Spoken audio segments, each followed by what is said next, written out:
तो ये हमने यहाँ पे 2 एग्जाम्पल दिए किसके, रिड्यूस्ड सम ऑफ प्रोडक्ट को कैसे standard sum of product form में कन्वर्ट करना है। अब हम नेक्स्ट एग्जाम्पल में देखते हैं कि रिड्यूस्ड प्रोडक्ट ऑफ सम को कैसे स्टैंडर्ड प्रोडक्ट ऑफ सम में कन्वर्ट करना है। यहाँ एक एग्जाम्पल लेते हैं reduced product of sum function का।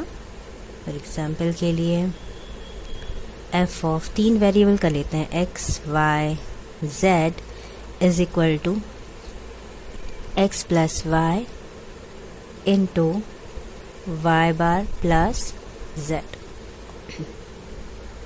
ये क्या है, ये दो टर्म्स जो हैं वो कौन से टर्म्स हैं, सम टर्म्स, जिसे हम क्या कहते हैं, मैक्स टर्म्स। ये क्या कहलाते हैं, हमारे मैक्स टर्म्स। ये पहला मैक्स टर्म है और ये दूसरा। 2 मैक्स टर्म का एक फंक्शन है एक्स वाई जेड, 3 वेरिएबल है इसमें। इसको ये किस फॉर्म में है, रिड्यूस्ड फॉर्म में है। जैसे हम जानते हैं कि इसके मैक्स टर्म में तीनों ही वेरिएबल जो फंक्शन में प्रेजेंट है वो नहीं है। जैसे एक्स वाई जेड 3 वेरिएबल का फंक्शन है, तो यहाँ पर एक्स वाई ही प्रेजेंट है, जेड एब्सेंट है। यहाँ पर एक्स एब्सेंट है और वाई और जेड प्रेजेंट है। तो इसको हमको स्टैंडर्ड फॉर्म में कन्वर्ट करना है। मिन टर्म में हमने देखा था कि वहाँ पर हम 1 जो है वो मल्टीप्लाई कर रहे थे। क्यों मल्टीप्लाई कर रहे थे, क्योंकि वो प्रोडक्ट टर्म था, इसलिए जैसे कोई फॉर एग्जांपल के लिए कोई एक प्रोडक्ट टर्म है एक्स वाई बार, तो यहाँ पे क्या होता है, प्रोडक्ट होता है, इसलिए हम इसमें 1 का मल्टीप्लाई करते थे। मल्टीप्लिकेटिव आइडेंटिटी 1 यूज़ करते थे, क्योंकि 1 का मल्टीप्लाई करने से कोई फर्क नहीं पड़ता था। यहाँ पर हम 1 का मल्टीप्लाई नहीं करेंगे, यहाँ पर हम 0 को सम करेंगे। क्यों, क्योंकि हम जानते हैं कि किसी भी वेरिएबल में अगर हम 0 ऐड करते हैं तो वही वेरिएबल आता है। हम ऐड इसलिए कर रहे हैं क्योंकि ये हमारा सम टर्म्स है, यानी मैक्स टर्म है, और मैक्स टर्म में सारे वेरिएबल जो है वो एडिटिव फॉर्म में होता है। जबकि मिन टर्म में जितने भी वेरिएबल होते हैं वो प्रोडक्ट फॉर्म में होते हैं, इसलिए उसे हम प्रोडक्ट टर्म कहते हैं। और ये क्या, कौन सा टर्म है, सम टर्म्स यानी मैक्स टर्म। तो यहाँ पर हमको क्या करना पड़ेगा, हमको 0 ऐड करना पड़ेगा, और हम 0 ही ऐड कर सकते हैं क्योंकि 0 ऐड करने से वेरिएबल में कोई फर्क नहीं पड़ता है। अब इसे मैं लिख सकती हूँ x plus Y plus 0 into Y bar plus z plus 0, कोई फर्क नहीं पड़ेगा।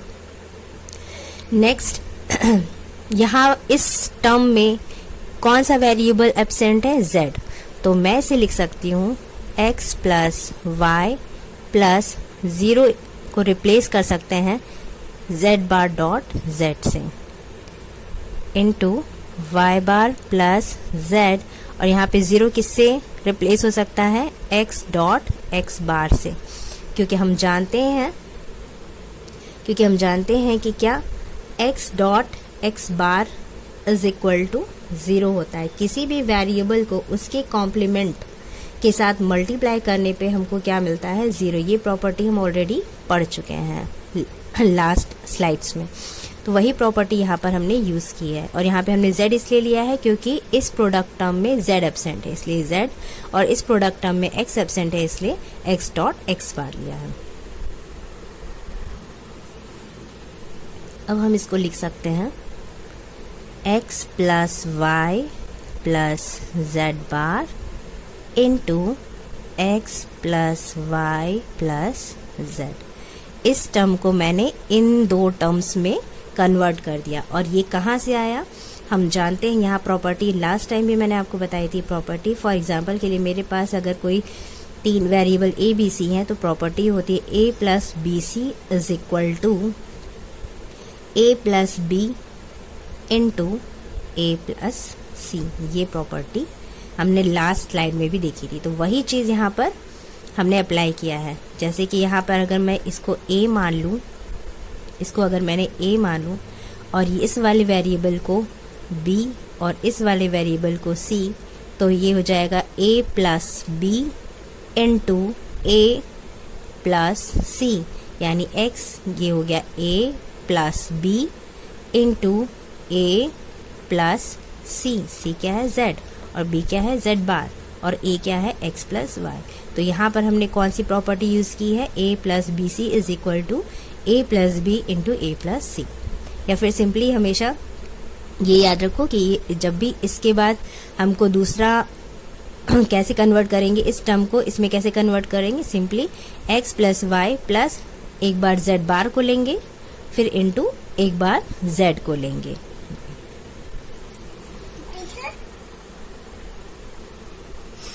यहाँ पे हम क्या लिखेंगे, y bar plus z plus x into Y bar plus z plus x bar. अब ये किस फॉर्म में कन्वर्ट हो चुका है, अब हमारा ये फंक्शन स्टैंडर्ड फॉर्म में। क्यों? क्योंकि इसके सारे जो मैक्स टर्म है यानी सारे सम टर्म्स है वो क्या है, फुल फॉर्म है। यानी कैसे, अगर फंक्शन 3 वेरिएबल का है x y z तो उसमें भी तीनों वेरिएबल प्रेजेंट है, इस टर्म में भी तीनों वेरिएबल प्रेजेंट है, इसमें भी और इसमें भी। इसलिए ये पूरा फंक्शन कहलाएगा हमारा standard product of sum, standard product of sum terms. तो ये हमारा standard product of sum function कहलाएगा। इसको और हम सिंप्लीफाई कर सकते हैं, तो इसको कैसे लिखेंगे हम, ये 0 0 0 0 0 1 1 0 0 और ये हो जाएगा 1 0 और 1।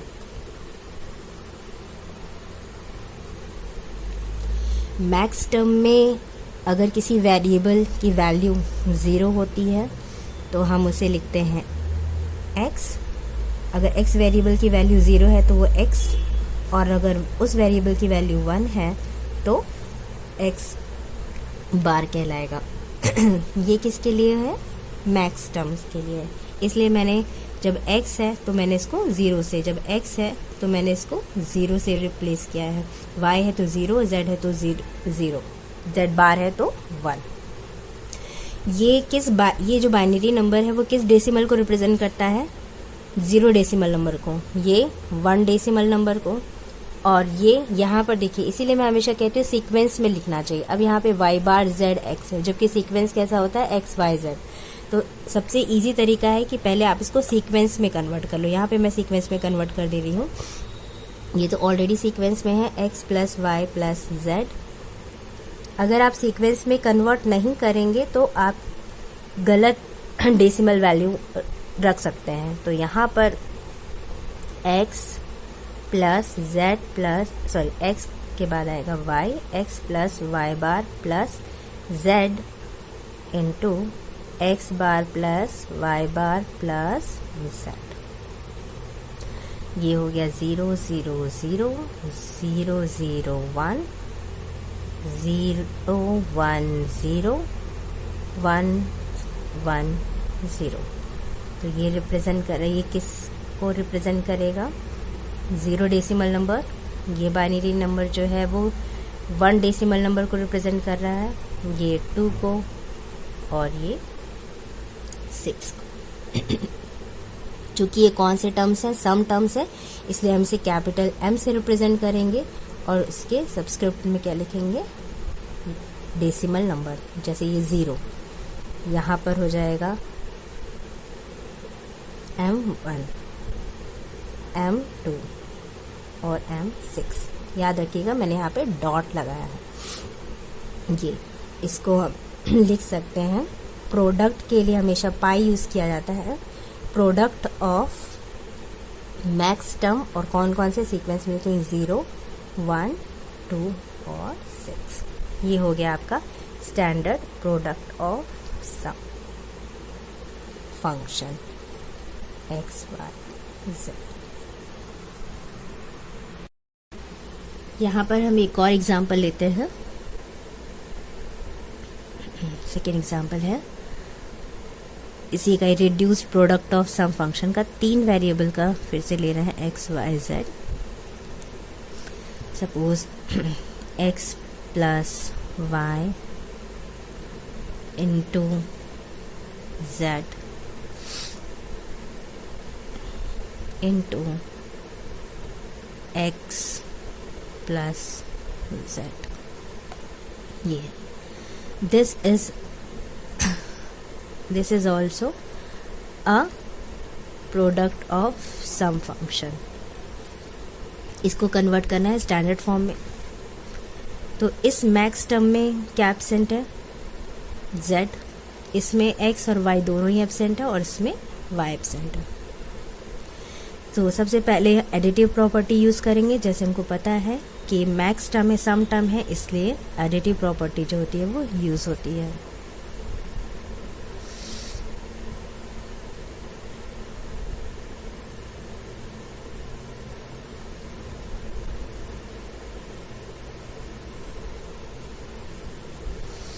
इसे हम क्या लिख सकते हैं? x plus Y plus z dot z bar, ये हो जाएगा। इसे मैं लिख सकती हूँ, ज़ीरो को मैं पहले रिप्लेस कर रही हूँ x डॉट एक्स बार से और plus z। x plus z plus zero replace हो जाएगा y डॉट y बार से। जैसे मैंने बताया था प्रॉपर्टी आपको, यहाँ पर a plus B C is equal to होता है a plus B into A plus C. Ultimately ये जो है वो स्प्लिट हो जाता है, a प्लस बी, एक बार b a के साथ आएगा, फिर इंटू a के साथ एक बार c आएगा। यहाँ पे जैसे ये है तो एक बार z और एक बार z bar, x plus Y plus z into x plus Y plus z bar. Same यहाँ पर x plus z into x bar plus z। Same यहाँ पर x plus z plus y into x plus z plus y bar. ना यहाँ से start करते हैं space के लिए x y z, फिर ये हो जाएगा x plus Y plus z bar. ये दोनों टर्म तो मैक्स टर्म बन चुके हैं, स्टैंडर्ड मैक्स टर्म बन चुके हैं। अब इसमें क्या एब्सेंट है? y, तो मैं इसे लिख सकती हूँ x plus y dot y bar plus z, और यहाँ पर फिर से लिख सकते हैं x बार प्लस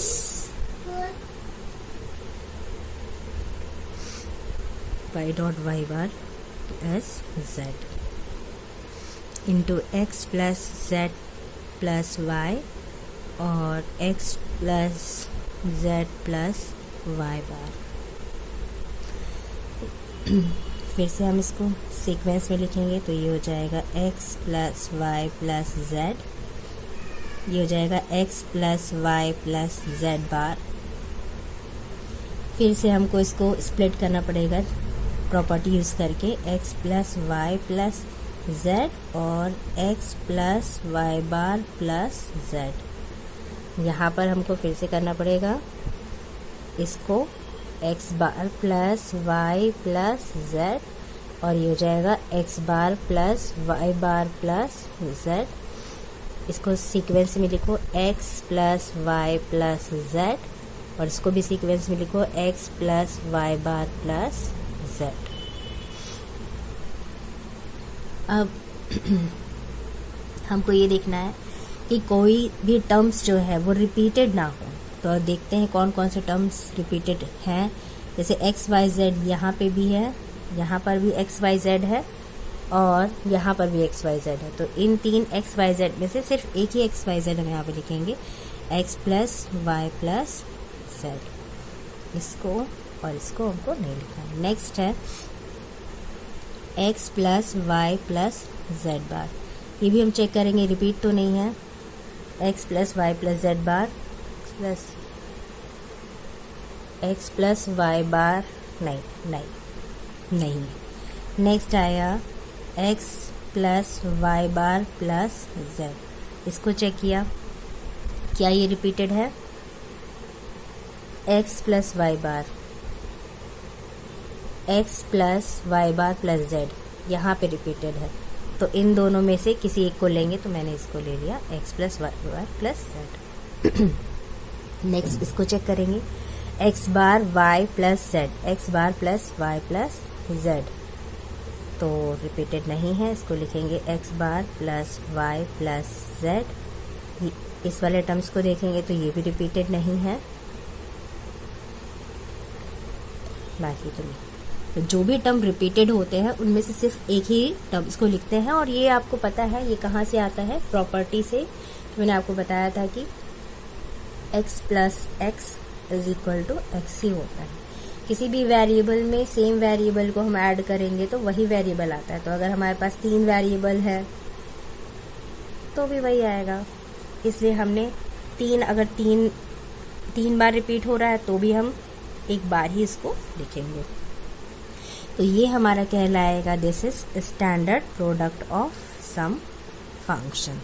इसको और सिंप्लीफाई करें तो मैक्स टर्म में हमको पता है कि अगर कॉम्प्लीमेंट नहीं है तो मैं उसे लिखूंगी 0 0 0 0 0, कॉम्प्लीमेंट को 1 0 1 0 1 0 0 1 1 0। ये बाइनरी नंबर जो है वो किस डेसिमल को रिप्रेजेंट करता है, 0 को, ये 1 को, 2 को, 4 को और ये 6 को। यहाँ पर तो मैक्स टर्म है इसलिए मैंने कैपिटल में लिखा है m0 into m1 into m2 m4 dot m6। और मैं ऐसे लिख सकती हूँ product of max term 0 1 2 4 6। This is the standard product of sum function. तो होप आपको समझ में आया होगा कि reduced product of sum function क्या होते हैं, reduced sum of product function क्या होते हैं और कैसे इनको इनके कैनोनिकल फॉर्म में कन्वर्ट किया जाता है। तो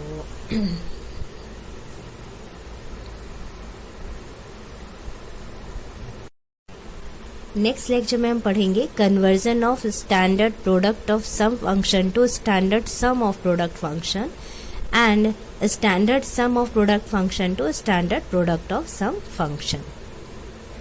आई होप ये वीडियो आपके लिए फ्रूटफुल होगा। नेक्स्ट वीडियो में हम आपसे मिलते हैं इस टॉपिक के साथ। तब तक गुड बाय।